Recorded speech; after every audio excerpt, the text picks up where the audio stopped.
Every man go shaker. I'm ready to explode. Hi, I'm Eric D'Amato.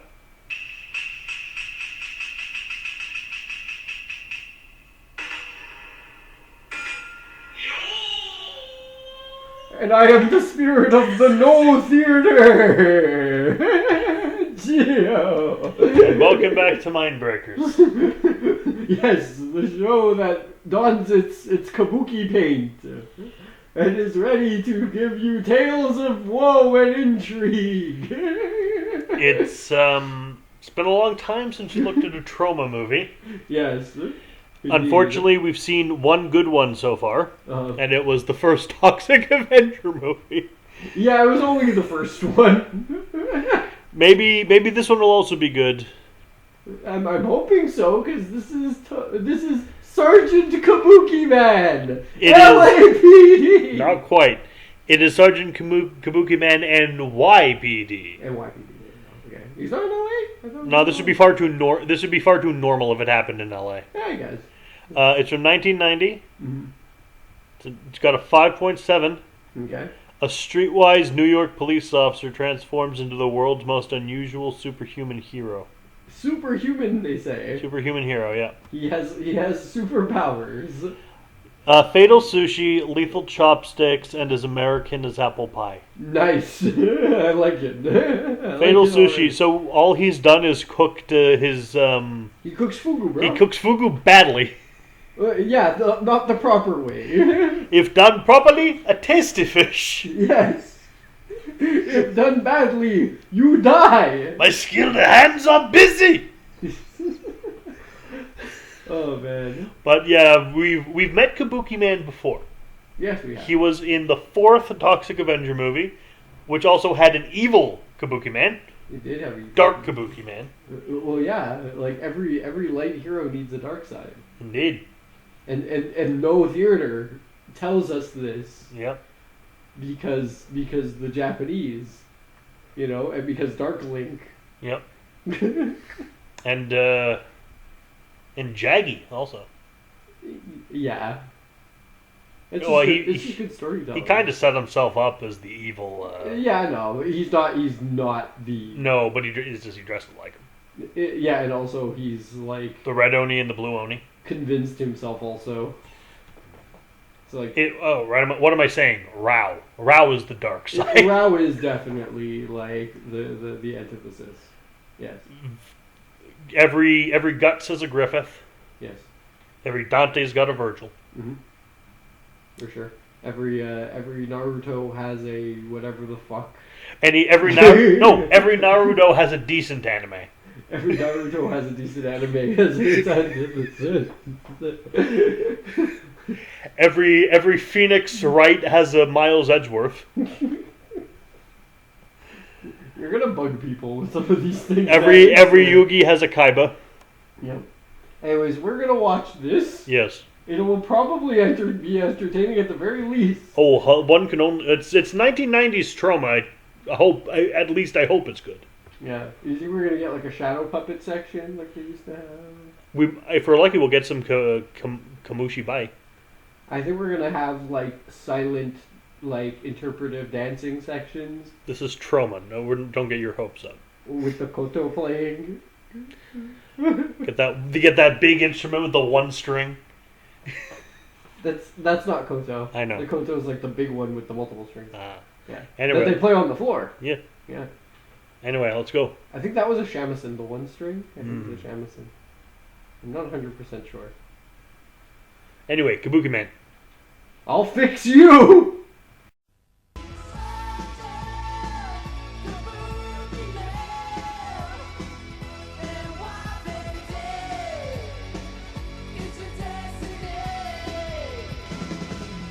His name is Sergeant Harry Griswold.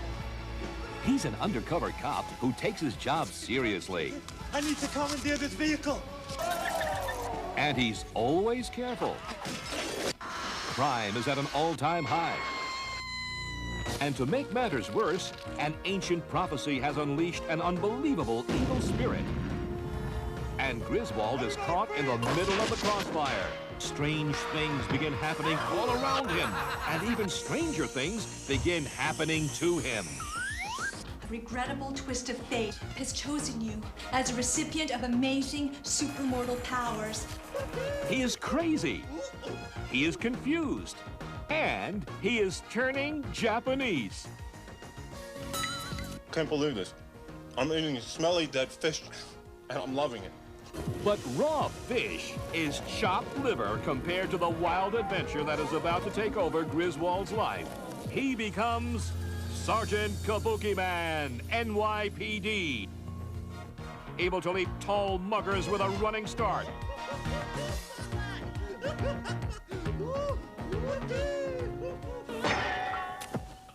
If we do not begin to try and master your powers, there will be no champion to oppose the evil one. Only a beautiful, tender woman, Lotus, can carefully teach Harry the subtle nuances of the Kabuki way. She becomes his gentle, sensitive sensei. She trains him in the proper use of Kabukiman's amazing arsenal of high-tech super weapons, heat-seeking chopsticks, computerized 16-byte sushi, futuristic flying footwear, bulletproof gale force fans, and pyro-projectile parasols. He is a one-man army of awesome Oriental artifacts. He is Sergeant Kabukiman, N.Y.P.D. This guy in the bathrobe is a real hero. Real New York hero, huh? Yeah. And of course, he's a real New York lover, too. Meanwhile, crime is still running rampant. And time is running out. My time. The evil one is worse than any criminal Griswold has ever faced. And uglier, too. And when they get their hands on Lotus, Sergeant Kabukiman is ready for the ultimate battle. No more monkeying around. He is a cop, and he is a legendary superhero. Harry!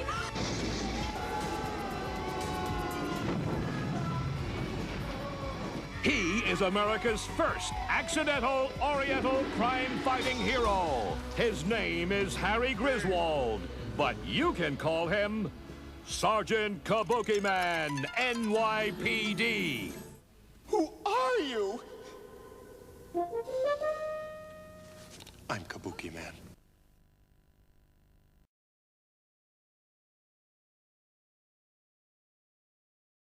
When the sushi hits the fan, unleash the power, Kabukiman. That's not actually in the movie. That's from the unaired cartoon, but still. He has jet ski boots in the cartoon. Kabukiman. Honestly, that's much cooler. Kabukiman. This movie makes no sense. This movie. N.O.H. I don't know what they were trying to do, but they may have done it successfully. Okay, honestly, I don't even know how this movie really ends. There's a quotation I've heard that I think applies. What? If no one can figure out what the hell you're doing, no one can tell you you're doing it wrong. No, for sure. That's true. Like, this movie wants to be so many things. Like Kabuki superhero parody. Yeah, mainly. It's like, but it's a Troma film, right? So it's like, of course, being like gritty but and dark. But it weirdly doesn't go hard enough. Yeah, no, it doesn't. Like, there's barely any swearing in this. All the bad guys call each other like weenies. Like I know it's leading up to the joke where the guy turns into a pair of shoes with hot dogs in them, but yeah. Because he was hit by the camera obscura, which sees your true soul. There's a little bit of gore. There's some sex. There's only one scene of vomiting. Thank fuck. There's no Nazis. As far as you know. Well, I mean, okay, this is a Troma movie. We know if there were not. I mean, there were 2 Hitler heads, but that's. Yeah, the 2 Hitler heads make you know. Now we'll get to those. We start out. There's a guy in the Kabukiman makeup is doing a thing. Well, no, we start out with basically we see like Mary-Kate and Ashley, but in like Chinese New Year suits. Kimono, Mary-Kate, and Ashley. And then get fucking stabbed by Snowflame. Snowflame comes in with a bayonet and kills them, and then he kills the current Kabukiman and throws his wife out a window. And when we say Snowflame, wow. he has the red... It's the fact that he had the tight red shirt and the long white wig at the time. Yeah. And was just generally insane. Cemented him as Snowflame. And he is viewers, Snowflame. If you do not know who Snowflame is, go and look up Snowflame. You're welcome. Cocaine is his god, bro. He is, and he burnt, and he burns bright as its disciple. Yes. He burns with the fury of 1,000 cocaines. Yes, 1,000 cocaine suns. Yes. He is one of the best DC villains of all time. Mm-hmm. Hell, look up Linkara's old public service announcement with Snowflame videos. He's only in one issue. He is. He only gets one issue. They brought him back. They brought him back. They had to. When? In the Harley Quinn show. Oh God! I have to fucking watch the rest of that. Oh shit! I have to fucking watch that now. Oh my God, man! Like they brought back. They brought him back in the New 52, but he was just like a legit drug dealer. Oh, of course. He was, of course, dressed like Stubbs from Miami Vice. Oh God! Like the white suit. No, he has to be dressed like he is in the original, man. Exactly, but it's fucking iconic. So he kills. So we get like the whole like background of the prophecy thing. Yep. When the dragon dances through the moon, the ring of Jupiter. The ring of Jupiter. And the monkey rides the jaguar. And the tiger devours the nubile. Yes. And then something's gonna... The prophecy doesn't say what's gonna happen. Yeah, exactly. It's just that's the prophecy. But something's gonna happen. Completely, unassured as to what the fuck. And that the evil one is controlling all of this somehow. In 20 years, precisely, you will wake the titans from their ancient prison. That makes more sense. Indoor plumbing. It's gonna be big. Well, it's like that actually makes sense. Well, yeah, that's actually central to the plot of the. This one might as well. Yes, I know. The magic of one voice, one heart, one song. The fucking the Earth will sprout a pillar, and the moon will mount it, and that's how you're gonna get the end of the Earth, I guess. And if you use this Bailet during the eclipse, the God Hand will come. Hey, we already had the eclipse, okay? Yes, we did. It was a hell of a day. You better not have done it. You better not have done what I thought you did. No, I just sang "Sign" really loud while I was at work. Fair enough. My brother, come join me. I just listened to a bunch of Berserk music on fucking repeat. We meet our protagonist. Yep. Who is Griswold. Frank, yes. Not Clark Griswold. Lieutenant Griswold. Lieutenant Griswold. And he's sent to go to this... He's a cop. Uh-huh. In New York. I'm a cop! And he's sent to go see this play that's being put up. Which is... The Kabuki version of The Odd Couple. And it's the Kabuki couple. And it's oddly exactly what I thought it was going to be. It's pretty fucking great. Like, Merrick was like, God, I would actually watch that. And then we're looking at this and we're like, yeah, this is what it would be like. Including Oscar-san, you have brought dishonor upon your ancestors. Yep, straight up.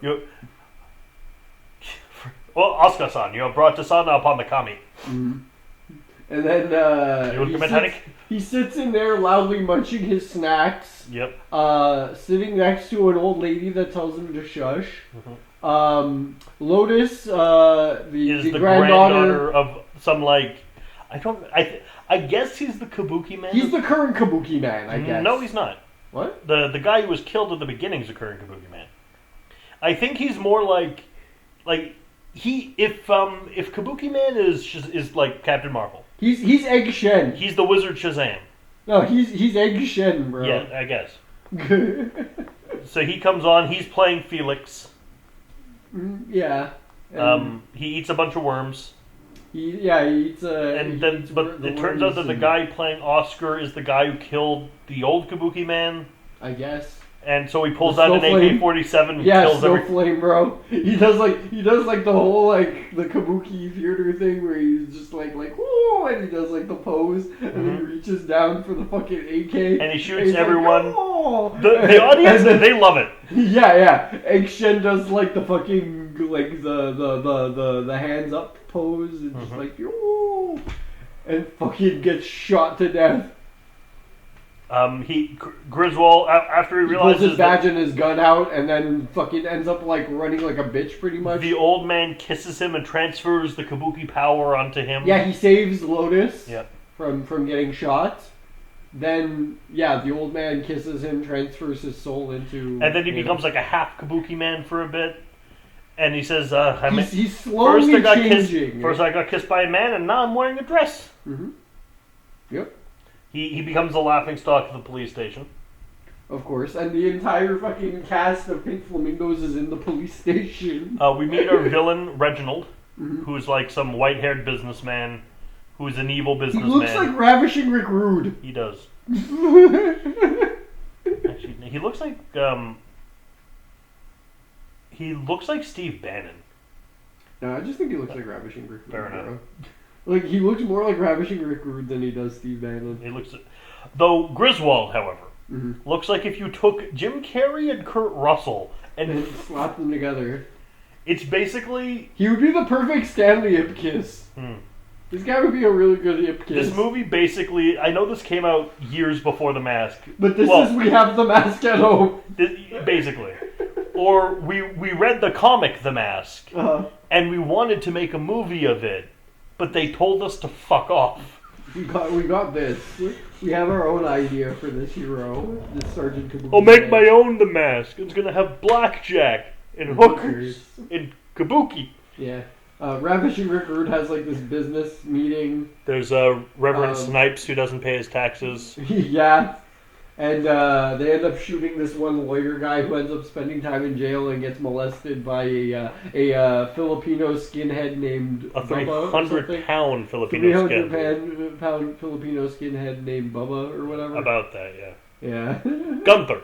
300-pound Filipino skinhead named Gunther. It's like the opening of that song. Yeah. Gunther. No, that's Gobbing, Gleebing, Globbing, Globin. Yes, which is the opening of two songs. Yep. It's Rock of Ages and something by the Black Eyed Peas. It's a pretty common one. But like, yeah, he goes, you'll never have to spend another day in jail. Bang. Well, no, it's the silence gun, so it's like...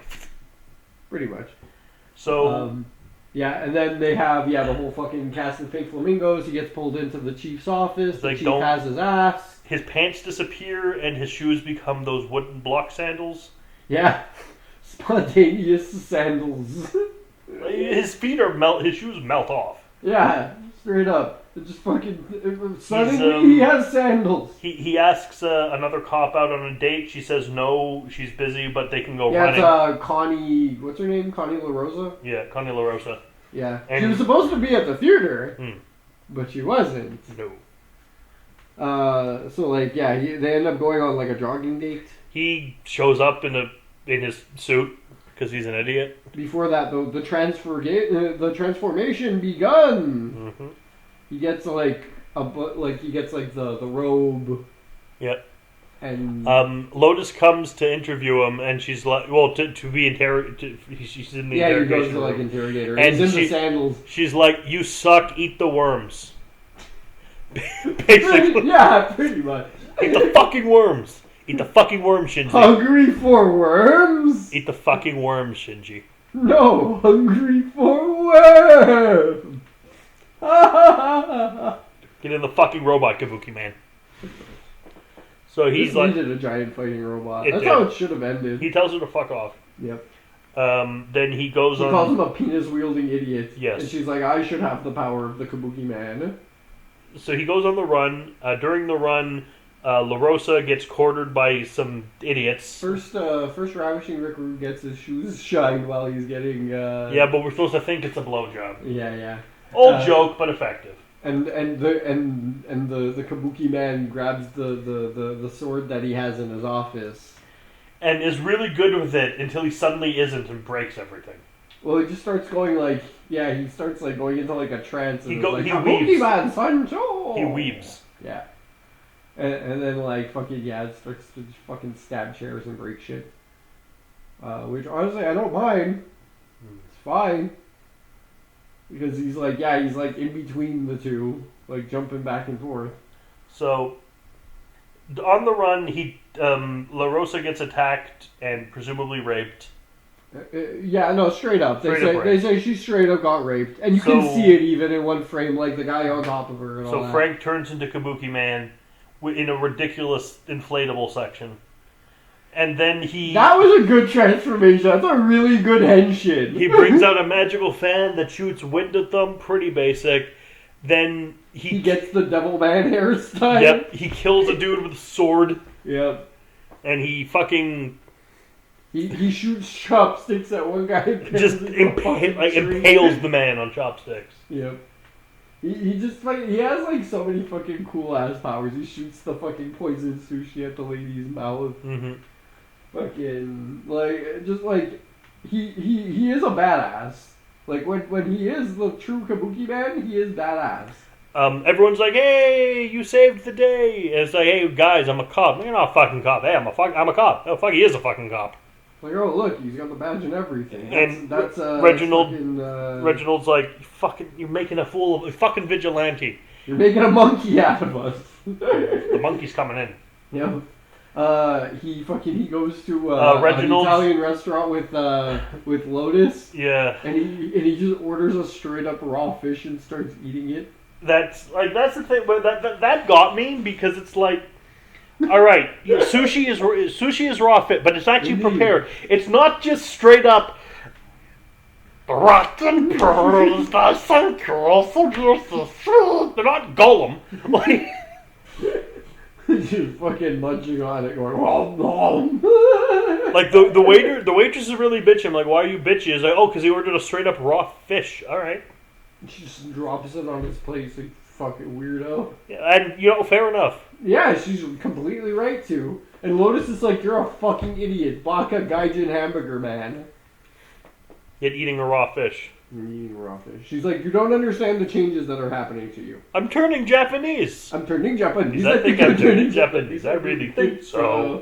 That's what the song, like, this movie honestly needed that song at one point. It would cost more than this movie's entire budget to fucking license that song. Probably. That's David Bowie, right? No. No? No. Oh. Fucking, I've been living a lie. Shit. La Rosa gets OD'd in the hospital after fucking Rick 'cause Rude tells Snowflame to fucking take care of the situation with her. So he prescribes fucking like 50 cc's of morphine and she ODs. And the nurse is like, alright. Yeah, the nurse is just like, fuck it, a tumi full of fucking morphine. Here it goes. You're the doctor. Dead. On MGH. On MGH. So how many cops killed? So Reginald was implicated. So fucking Griswold goes in. It's like, I'm gonna kill you because you're an asshole. Confronts Snipes. And he turns into a clown. Yeah, he becomes the clown man. He shoots like a bang gun at him. And the flag gun. And then there's a chase through the city. He steals a kid's bike. It gets hit. Commandeers a kid's bike. True, he gives him a lollipop. Yeah. There's this massive zoom in on the clown's face. I'm like, this kid's gonna have therapy for the rest of his goddamn life. For sure. He reconstitutes the bike into a unicycle after it gets destroyed. He's blowing the fire on the unicycle because of course. He's being chased by the cop shooting guns. No, by the goons are shooting at right. him. The goon shooting guns. They're like in a car shooting guns at him, and he ends up getting to a fucking kids party, and the kids are waiting for the clown, and they're bored to shit. And the mom is like screaming, "The clown was supposed to be here a half hour ago. What the fuck's going on?" And then he runs in, and it's like, "Oh, thank God! At least he's rushing. Come on, entertain the kids." And the goons start shooting into the party, and the kids are loving it.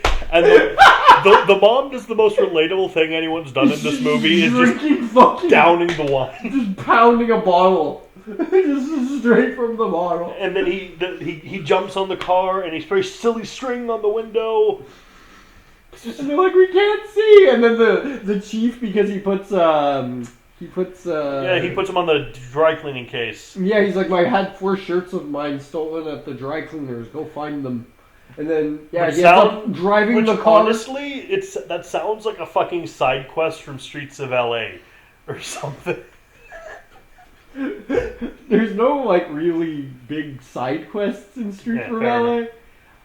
Streets of LA. There is, like, just little things that you can do, like little, like, street crimes. But that would not be one of them. That is just completely, like, ridiculous in terms of, like, what the fuck a boss would have you doing in a police station. You know? Like, fucking, "Hey, talk to entry team. I have a couple of fucking shirts in the AO. Make sure you try to find them. Arresting the suspects and detaining the civvies is completely optional. I don't give a fuck. Just find my shirts." So the car crashes through the window. Yeah, he crashes it into the fucking dry cleaning. And then I had my best cop on it, Sergeant Griswold. And after the car crashes, and the clown man gets off, "Hi, I'm Sergeant Griswold." And what must the fucking... He starts asking him questions, and the guy's just like, "Oh, you have destroyed my livelihood." Pretty much.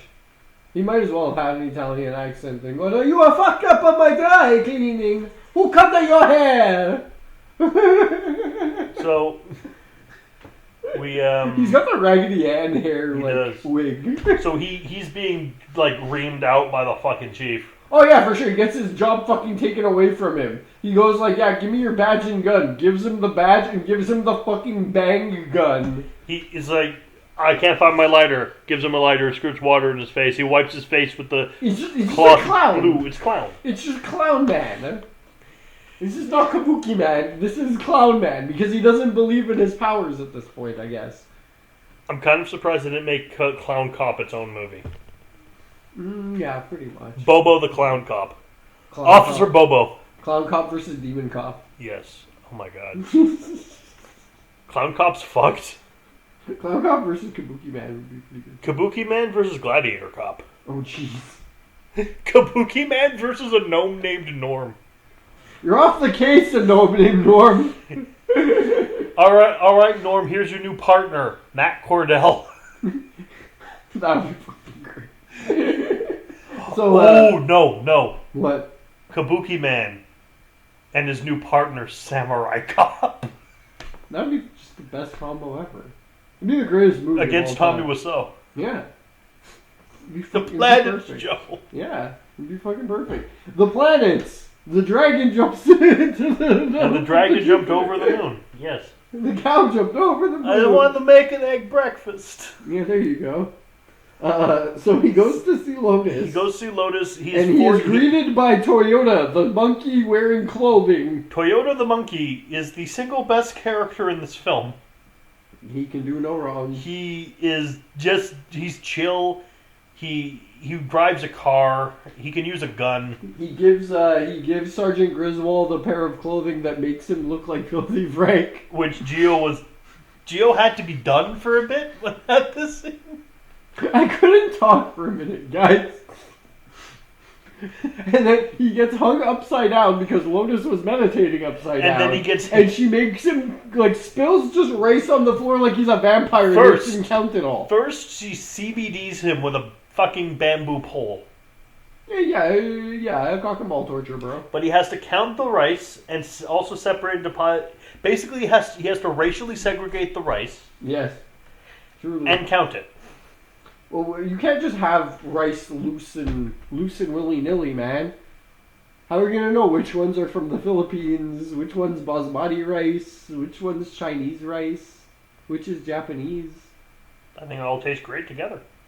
No, they need to be separated into piles, okay? We can't just have this mixing of the rices. Yes, we can. Get it? Mixing of the rices. I have a dream. That one day, rice will be judged not by the color of its shell, but by the nutritional by its nutritional deliciousness content. of its taste. Jeez. Okay, enough. So he does training. Enough racism, okay? Yes. You're the one being racist, not me. I like the rice in my bowl. So he turns into Kabukiman again, fights the criminals on the roof. He throws a She beats the shit out of him in the street, though. Yep. Throws and teaches him haiku. Yes, and then he goes into the training montage. Then he figures out how to be Kabukiman. Yeah, he goes into the training montage, stops a bunch of street crimes. He chops a prostitute and her pimp into sushi. Yeah, which kill the pimp, sure, not the prostitute. No, he kills them both. I'm saying it was wrong to do so. He smack up his bitch, okay? He smack up his bitch real good, and then bitch pull knife on him. Bitch is in the right. But bitch attempting murder. That's self-defense. No, the only justifiable punishment for attempted murder in a Troma film is death by sushi. No, death to sushi. Death by sushi is you get killed with sushi. This is death and then you be sushi. Me next sushi MUA. Okay, sure. Then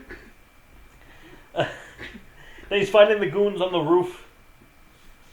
It's just a big montage. It's just him fucking. He blocks fire with an umbrella, then launches the umbrella out. He learns he can fly. Oh, that's when he's actually fighting the guys, though. Like when he actually gets to the rooftop fight.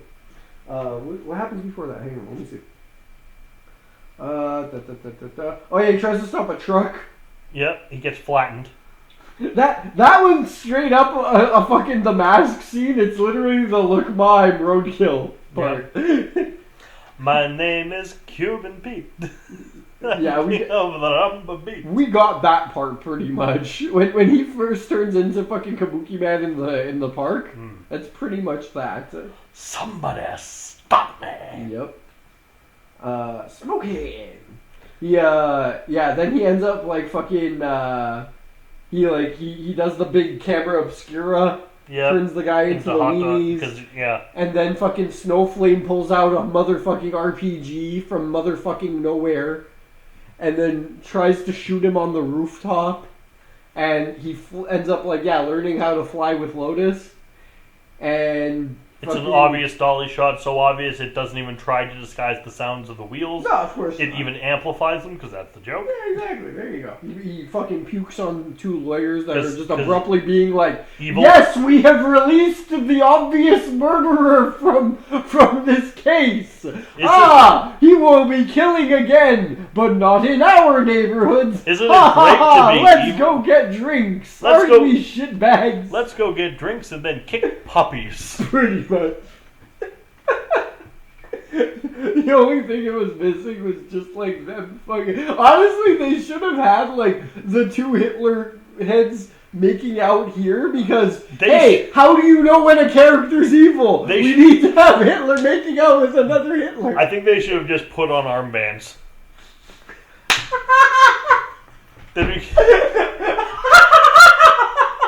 May I take your hats, your coats, and your swastikas?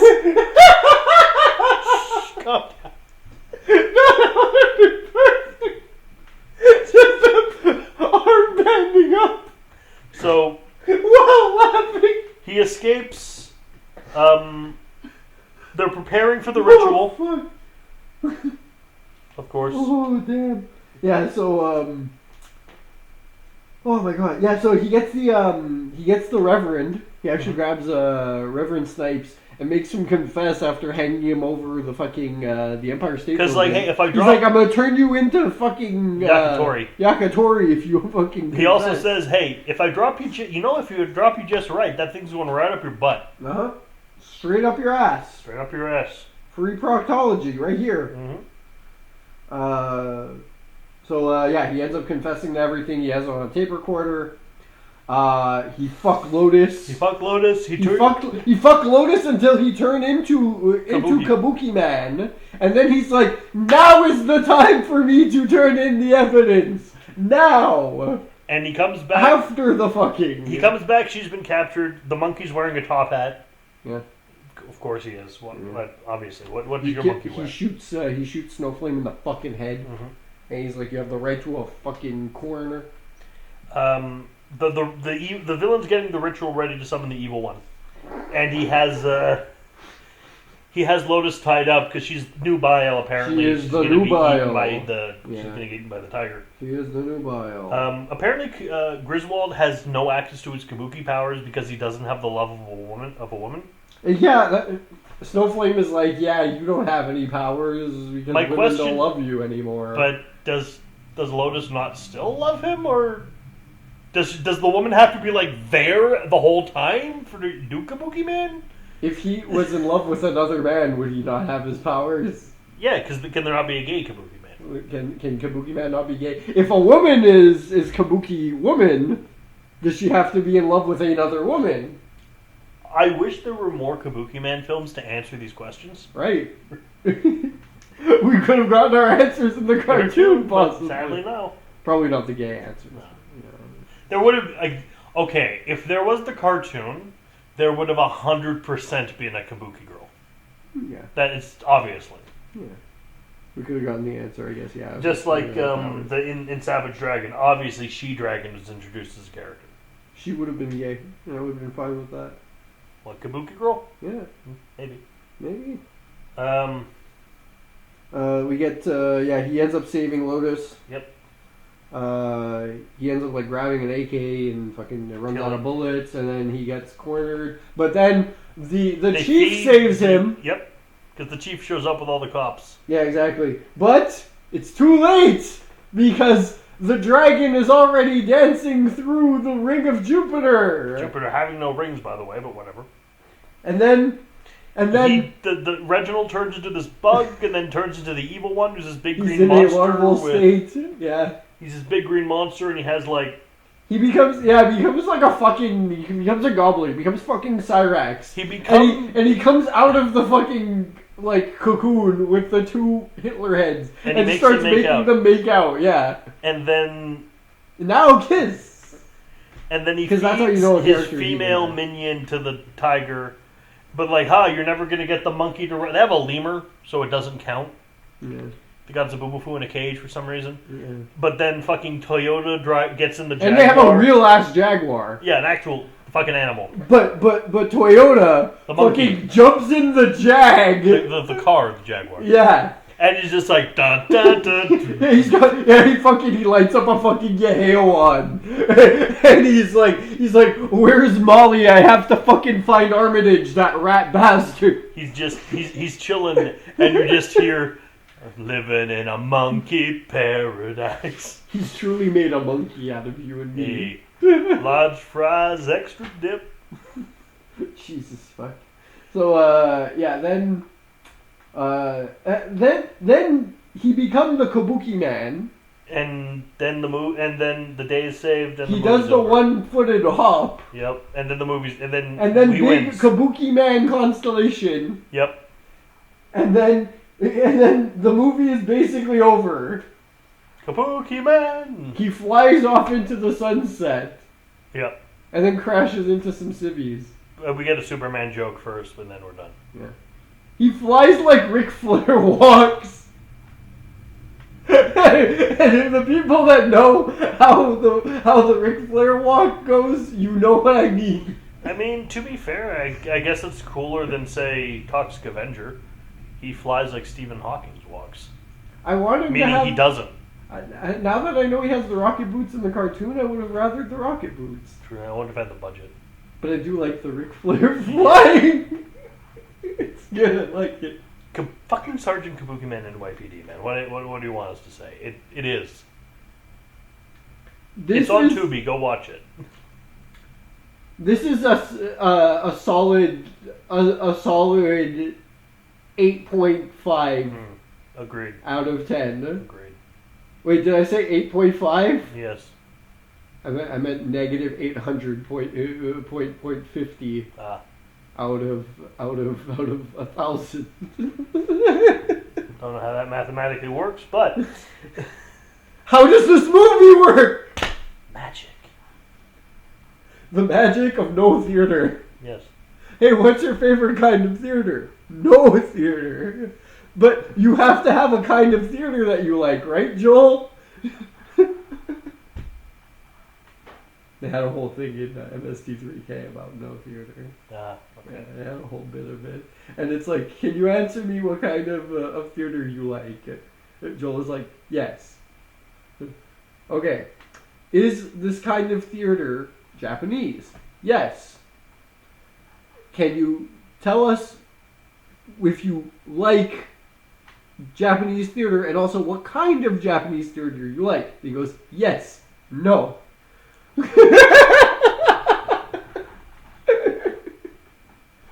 I want to decide who lives and who dies. Anyway, this has been a wild watch. This movie has fucking killed me. It has killed my last brain cell of the day, and I'm glad for it. Next week we got a big season finale. We got a birthday special, and we got the, as far as I'm concerned, finale of the Evil Dead movies. This is a good way to So we'll see you there. And all I can say is, well, hello, Mr. Fancy Pants. My brain is on a skewer right now. Sergeant Kabukiman had fancy pants. Except for that scene, he had no pants. He does the henshin. He transforms in the big bubble. Well, that's a good segue because today's episode was sponsored by Henshin Impact. That's Genshin Impact. Same fucking difference. No, it's not. The effects are really good. Watch this movie. Yes. Ciao. Bye.